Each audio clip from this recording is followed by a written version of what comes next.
শেষ কয়েকদিনে আন্তর্জাতিক গণমাধ্যমে খবর এসেছে রাশিয়া থেকে কয়েকটি কার্গো বিমান ইরানে ঢুকেছে। তবে এই বিমানগুলোর ভেতরে ঠিক কী ছিল কিংবা রাশিয়া কেন হঠাৎ করে এই বিমানগুলো ইরানে পাঠালো এই বিষয়ে ইরান বা রাশিয়া কেউই সরাসরি কিছু বলেনি। সবকিছুই ছিল একরকম রহস্যের মধ্যে। কিন্তু এই রহস্যটা বদলে যায় যখন ইরানের সামরিক ঘাঁটিতে একটি 6th জেনারেশনের রাডার দেখা যায়। এটা কোনো সাধারণ রাডার না। এই রাডার প্রায় 700 কিলোমিটার দূরের যে কোনো টার্গেট খুব নিখুঁতভাবে ট্র্যাক করতে পারে। টার্গেট কত উঁচুতে আছে, কত গতিতে চলছে, এমনকি আকার কেমন সবকিছুই এই রাডার শনাক্ত করতে পারে। কিন্তু সবচেয়ে অবাক করার বিষয় হলো এই রাডার স্টেলথ বিমানও ধরতে সক্ষম। আর এখানেই পুরো হিসাব বদলে যায়। কারণ প্রায় 6 মাস আগে যখন আমেরিকার B-2 স্টেলথ বোমারু বিমান ইরানের আকাশসীমায় ঢুকেছিল তখন ইরান সেটা বুঝতে পারেনি। B-2 এমনভাবে তৈরি যে সাধারণ রাডারে একে ধরা প্রায় অসম্ভব। কিন্তু এটা রাশিয়ার রাডার। রাশিয়ার দাবি এই রাডার যে কোনো স্টেলথ বিমান তো ধরতেই পারে, এমনকি আকাশে উড়ে যাওয়া একটি ছোট পাখিও ট্র্যাক করতে পারে। এখন এই রাডার ইরান তাদের গুরুত্বপূর্ণ স্থাপনা আর সামরিক ঘাঁটিগুলোতে বসিয়ে ফেলেছে। এরপর আরও একটি বিষয় সবাইকে অবাক করে দেয়। গোয়েন্দা স্যাটেলাইটে দেখা গেছে ইরান তাদের দক্ষিণ সীমান্তে ইস্কান্দার মিসাইল মোতায়েন করেছে। ইস্কান্দার মূলত রাশিয়ার তৈরি একটি ব্যালিস্টিক মিসাইল। এই ধরনের মিসাইলের গতি ঘন্টায় প্রায় 10,000 কিলোমিটারেরও বেশি। এত দ্রুত গতির কারণে এটাকে থামানো সাধারণ কোনো প্রতিরক্ষা মিসাইলের পক্ষে প্রায় অসম্ভব।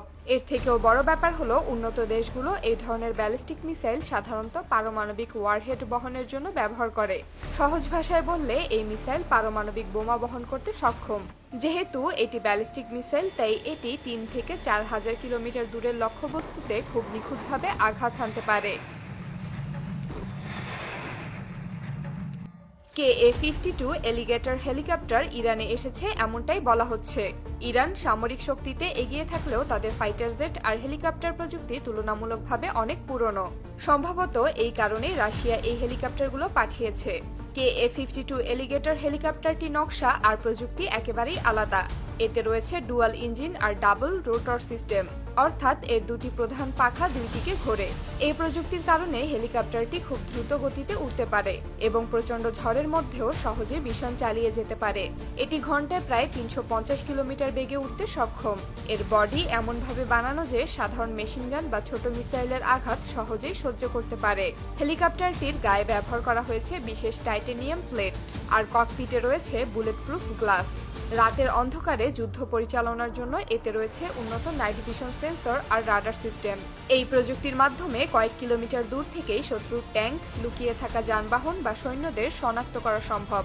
সবচেয়ে অবাক করা বিষয় হলো KA-52 পৃথিবীর প্রথম এমন হেলিকপ্টার যা শত্রুর ফাইটার জেটকেও টার্গেট করতে পারে। এটি ভিখার আর আতাকা সিরিজের গাইডেড মিসাইল ব্যবহার করে, যেগুলো প্রায় 10 কিলোমিটার দূরের লক্ষ্যবস্তুকেও নির্ভুলভাবে আঘাত করতে পারে। এছাড়াও বেশ কিছু আন্তর্জাতিক মিডিয়ার দাবি রাশিয়া ইরানে প্রায় 8টি Su-35 ফাইটার জেট পাঠিয়েছে। এটি পাঠানোর সবচেয়ে বড় কারণ হতে পারে ইসরায়েলের হাতে থাকা অত্যাধুনিক F-35 যুদ্ধবিমান। F-35 একটি স্টেলথ ফাইটার জেট, যাকে সাধারণ রাডারে ধরা যায় না। Su-35 হলো রাশিয়ার সবচেয়ে আধুনিক মাল্টিরোল ফাইটার জেটগুলোর একটি। একে বলা হয় আকাশের শিকারী। এই বিমানের সর্বোচ্চ গতি ঘন্টায় প্রায় 2,400 কিলোমিটার, অর্থাৎ শব্দের গতির দ্বিগুণেরও বেশি। এতে রয়েছে থ্রাস্ট ভেক্টরিং ইঞ্জিন, যার কারণে এটি আকাশে খুব অল্প জায়গায় হঠাৎ ঘুরে দাঁড়াতে পারে। শত্রুর মিসাইল টার্গেট করলেও মুহূর্তের মধ্যেই দিক বদলে পাল্টা আক্রমণ চালাতে পারে। সবচেয়ে ভয়ঙ্কর দিক হলো এর ইরবিস-ই রাডার সিস্টেম। এই রাডার একসাথে প্রায় 30টি টার্গেট ট্র্যাক করতে পারে এবং প্রায় 400 কিলোমিটার দূরের শত্রুকেও শনাক্ত করতে সক্ষম।